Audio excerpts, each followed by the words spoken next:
C'est la nouvelle mouture d'un logiciel pour les férus de généalogie. Généatique 2015 est disponible depuis le 27 octobre.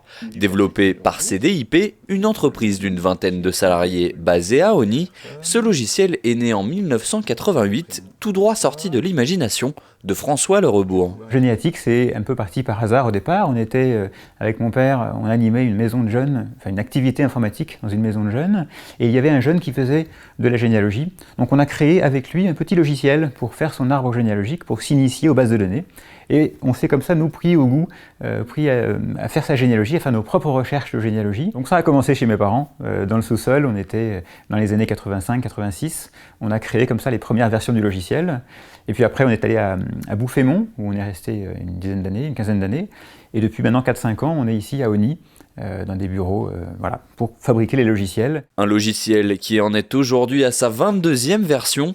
Il permet de créer l'arbre généalogique de sa famille de manière visuelle. On va ici créer les premières personnes de l'arbre généalogique. Donc j'ai ici mon curseur qui est sur le nom de la personne, et je vais inscrire mon nom de famille, Le Rebourg. En dessous, je vais mettre le prénom François. Et au-dessus, on va créer les fiches pour les pères et pour le père et la mère. Donc on va se mettre sous le nom du père. Automatiquement, le nom du père s'écrit Le Rebourg, c'est automatiquement le même nom. S'il a changé, on peut le modifier. Je vais ici écrire le nom de la maman, Poulet Odile. Voilà, et je valide la première saisie. Et j'obtiens donc ici le premier arbre généalogique que je peux maintenant compléter. Il est possible de paramétrer une multitude de détails, de la photographie jusqu'au modèle d'arbre utilisé. Des nouveautés apparaissent pour cette édition 2015, comme la visualisation de la migration de ses ancêtres. L'objectif, simplifier le travail du généalogiste.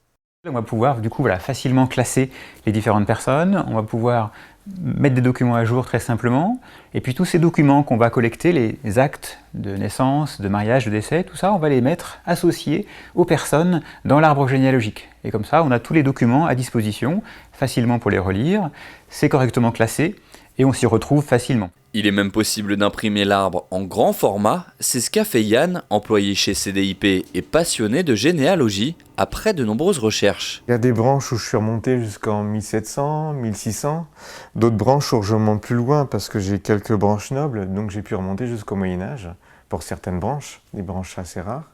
Autrement, la moyenne c'est 1650, 1600, 1700. Cette branche ici, par exemple ici, par mon arrière-grand-mère Séan, j'ai travaillé cette branche, les tasselles, et notamment avec c'est l'arrière-grand-père de mon arrière-grand-mère qui était tailleur d'habits.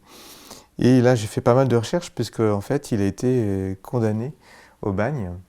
Généatique est disponible sur Internet et en grande distribution sous plusieurs éditions.